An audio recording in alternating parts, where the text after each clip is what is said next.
Olá, mais uma vez estamos aqui para refletir, e eu sempre digo aqui, conversar com você, porque eu não parto do princípio de que eu estou falando para uma câmera, mas eu estou falando diretamente ao seu coração. Porque antes de falar ao seu coração, eu tive que refletir e pensar também para o meu coração, e ver como é que tudo isso pode chegar de uma maneira um pouco mais, não desenhada, mas de uma maneira traduzida para a sua vida, e que você possa fazer um bom proveito de tudo isso. Por isso, como referência para esses dias, nós estamos conversando sobre as parábolas de Jesus Cristo. E cada dia uma delas, com uma mensagem muito especial, com, eu diria, situações até mesmo especiais, porque são vividas ou criadas a partir de uma história, apresentadas dentro de um contexto, com personagens e com situações que falam diretamente para a nossa vida. E são coisas que eu vivo, você vive, e a gente com isso consegue entender por que é que Deus tem essa vontade, por que é que Deus pensa isso para nós. E as parábolas nos ajudam a chegar a esse denominador comum. Por mais que não seja a minha verdade, mas é aquilo que a gente sempre ouve da palavra. Deus pensa assim e nós temos que agir dessa maneira. Não como condição, porque se não for assim você não será salvo, mas nós temos liberdade para escolher ou para viver isso da melhor maneira possível. E hoje a nossa parábola que a gente traz aqui é aquela parábola que é muito conhecida, que Jesus conta para os seus discípulos e para a multidão, dizendo assim, olha, e aí é uma parábola vinculada a um contexto. Por exemplo, ninguém acende uma lamparina, uma lâmpada, para, no caso, uma lamparina, para colocá-la debaixo de uma cama ou debaixo de uma mesa.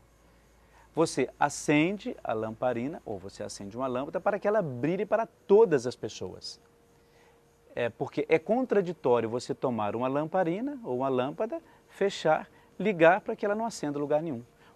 Qual é a utilidade, ou qual seria a utilidade dessa lâmpada se você acendesse um lugar e fechasse? Para quê? Iluminar o quê e para quem? Então a parábola de hoje, ela nos ajuda a refletir um pouco sobre essas questões, e é isso que eu vou tentar apresentar para você agora. Quando a gente pensa nesta lâmpada ou nessa lamparina, depende, de acordo com a Bíblia que você esteja usando, a tradução que você tenha, de qualquer maneira, em última análise, é alguma coisa que é acesa, a lâmpada ou a lamparina, e ela tem um objetivo único, e eu diria comum. A lâmpada é para iluminar, a lamparina para iluminar. Ilumina o quê? E a gente tem que começar a fazer essa reflexão, porque a vontade de Deus está justamente alicerçada nisso. Quer dizer, numa das reflexões, obviamente. Ninguém pode querer acender essa lâmpada para que ela fique oculta. E aí uma das coisas mais belas deste trecho de Jesus é o fato de fazer cada um de nós perceber que a vontade de Deus está justamente relacionada a isso aí. Entenda bem, é como se Deus, a todo instante, fosse acendendo essas lâmpadas em nós, lá no nosso interior, para que a gente se enxergasse. E eu acho que é uma das coisas mais difíceis. Quando a gente tem essa referência, e eu acho isso bonito de Deus, querer que a gente se enxergue, é para que a gente comece a perceber de fato, às vezes, algumas dificuldades que nós temos, alguns erros que nós temos, alguns pecados, digamos, que nós temos, e que eles ficam ali encobertos. Ninguém sabe onde eles estão, nem mesmo a gente. E o acender a lâmpada, neste caso específico, é acender de fato, iluminar, melhor dizendo, aquilo que estava na escuridão. Agora, veja o interessante de tudo isso. Quando você ilumina o que está na escuridão, ali existem algumas podridões. Mas qual é a graça de Deus? Junto delas existem as virtudes que também estão esquecidas ali. Os valores que estão esquecidos naquele porão. E o que essa luz faz? Ilumina. E você tem a obrigação de reacender ou suscitar, obviamente, aquilo que é bom em você, não aquilo que é ruim em você. Porque aí é masoquismo, é doença. Mas a luz que ilumina, por isso, ela não pode ser acendida simplesmente para ser colocada em qualquer lugar. Ela tem a utilidade da lâmpada é justamente esta. E a parábola nos faz perceber isto.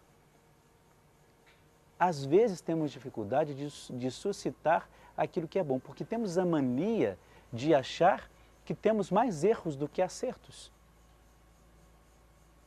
Olha, é muito comum pessoas que nos procuram na confissão e que se acham ou se dizem indignas de receber o próprio Cristo.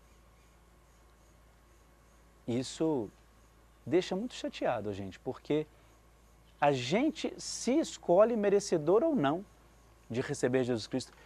Veja o absurdo disso. Isso é muito triste. A gente diz a Jesus assim, eu não te mereço. E quando a gente diz isso, o que é que Jesus diz? Não me importa o que você pensa. Eu acho que você, tenho certeza, melhor dizendo, que você me merece. Só que nós não fazemos essa leitura. Nós fazemos muito mais a leitura do não merecimento, da autocomiseração, da autopiedade, do vitimismo, como se Deus adorasse isso. Ah, quanto mais eu me fizer de coitadinho diante de Deus, mais Ele vai ouvir as minhas preces. Lê do engano. Deus não se compadece daquele que se faz de vítima. Porque a vítima, nós nos fazemos de vítima para ter um merecimento de alguma coisa. Isso é ruim. Ah, eu estou sempre doente porque eu preciso de cuidado, preciso de atenção, preciso de carinho. Isso não leva a lugar nenhum. E o dia que você ficar são, quem vai cuidar de você? Você mesmo. Então, por isso a gente hoje, a partir desse trecho, trecho bíblico, que a gente pense nessas coisas, não é?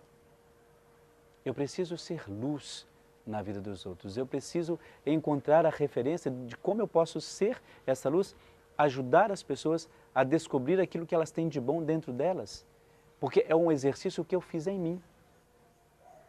Quando a gente prepara, por exemplo, para fazer retiros, as referências que nós temos são essas.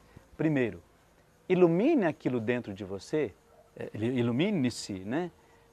E veja quais são os pontos que precisam ser ressaltados dentro da sua espiritualidade, nos seus valores, na sua religião, no seu compromisso, no nosso caso com o sacerdócio, ou cada um no compromisso que tem na vida em comum. A partir disso, você vai para o retiro e vai já tendo essas referências que Deus já colocou em você. E lá você alimenta isso e trabalha isso de uma maneira um pouco mais plena, digamos. Porque é o encontro da sua limitação com a graça de Deus. O retiro é isso. Por isso eu pense bastante nesse ponto. Você quer ser luz na vida das pessoas? Você também quer ser iluminado por essa luz de Deus? Vamos então, nesse dia, pedir a Deus que nos abençoe, que fortaleça o nosso coração, que nos dê a capacidade do discernimento e da força para sermos sempre na vida dos outros essa luz que Ele tanto deseja que sejamos. A bênção de Deus Todo-Poderoso, Deus que é Pai, Filho e Espírito Santo. Amém.